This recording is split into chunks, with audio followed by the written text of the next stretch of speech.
بالله من الشيطان الرجيم. سورة الملك مكية. بسم الله الرحمن الرحيم. إذا ألقوا فيها سمعوا لها شهيقا وهي تفور. حمزہ کے نیچے زیر ہے، نرم آواز کے ساتھ جلدی ادا کریں گے. غال کے اوپر زبر ہے، نرم آواز کے ساتھ جلدی ادا کریں گے.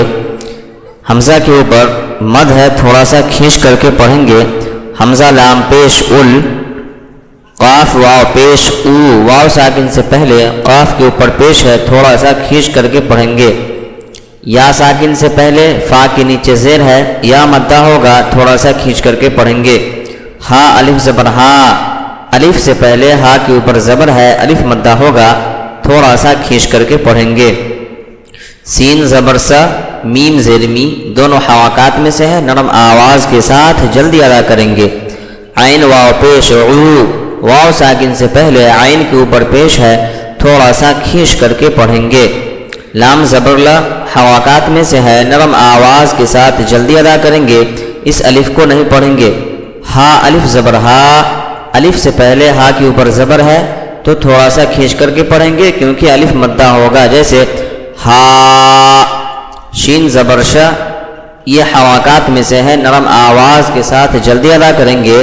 ہا یا زیر ہی، یا ساکن سے پہلے ہا کے نیچے زیر ہے، یا مدہ ہوگا، تھوڑا سا کھینچ کر کے پڑھیں گے. واو کے اوپر کیا ہے؟ تشدید ہے، اور تشدید والے حرف کو مشدد کہتے ہیں. اور قاف کے اوپر دو زبر ہے تو دو زبر دو زیر دو پیش کو تنوین کہتے ہیں. اس قاف کو واو میں ملائیں گے. شہی قوم، قوم، واو زبر و، قوم و. حاضر ہی نرم آواز کے ساتھ پڑھیں گے، یا زبر یا نرم آواز کے ساتھ پڑھیں گے. تا زبرتا، اس کو بھی نرم آواز کے ساتھ پڑھیں گے. فا واو پیش فو، واو ساکن سے پہلے فا کے اوپر پیش ہے، واو مدہ ہوگا، تھوڑا سا کھینچ کر کے پڑھیں گے. را پیش رو، لیکن یہاں پر رک جائیں گے، جب سانس کو توڑ دیں گے تو را کے اوپر کا پیش کو ختم کر دیا جائے گا اور اس پیش کی جگہ پر جزم سکون دے کر کے سانس کو توڑیں گے. پھر سے ایک بار اس کی مشق کر لیتے ہیں. اذا القوا فيها سمعوا لها شهيقا وهي تفور.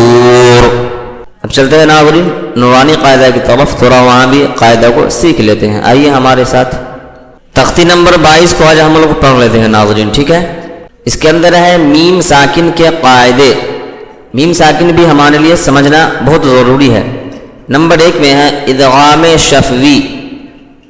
اس کے بارے میں لکھا ہوا ہے کہ میم ساکن کے بعد میم آئے تو میم کو میم سے ملا کر غنہ کے ساتھ پڑھا جائے گا. اب غنہ کس کو کہتے ہیں؟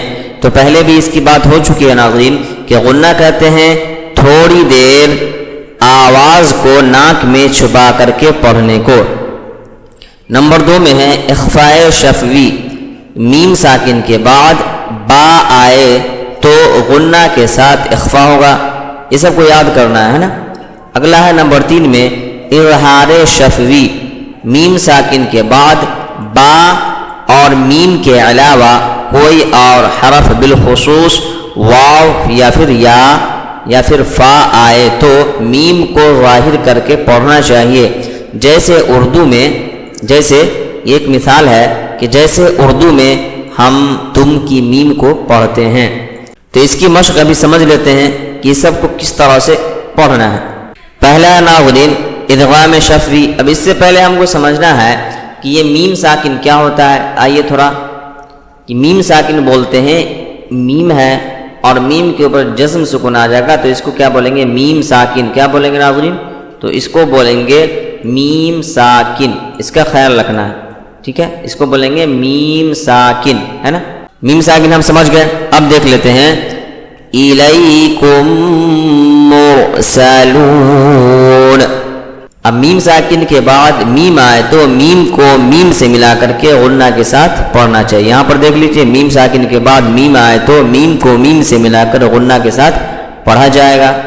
اب یہاں پر میم ساکن کہیں پر دکھ رہا ہے آپ کو؟ دیکھیے یہاں پر دکھ گیا میم ساکن. میم ساکن کے بعد میم آ گیا تو میم کو میم سے ملا کر غنہ کے ساتھ پڑھیں گے. اس لیے یہاں پر غنہ ہوا کہ الیکم مرسلون لہم ما یشاءون.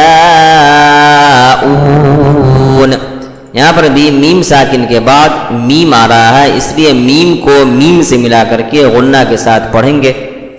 آگے ہے فی قلوبہم مرض.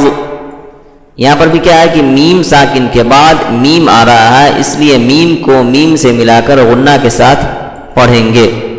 آگے ہے فَهُمْ مُعْرِضُونَ. یہاں پر بھی میم ساکن کے بعد میم آ رہا ہے، اس لیے میم کو میم سے ملا کر غنہ کے ساتھ پڑھیں گے. تو امید ہے ناظرین کہ آپ کو یہ ادغام شفوی کا قاعدہ سمجھ میں آ گیا ہوگا. تو پھر ملیں گے ہم اور انشاءاللہ آگے پھر پڑھیں گے. تب تک کے لیے محنت کیجیے، کوشش کیجیے. السلام علیکم ورحمۃ اللہ وبرکاتہ.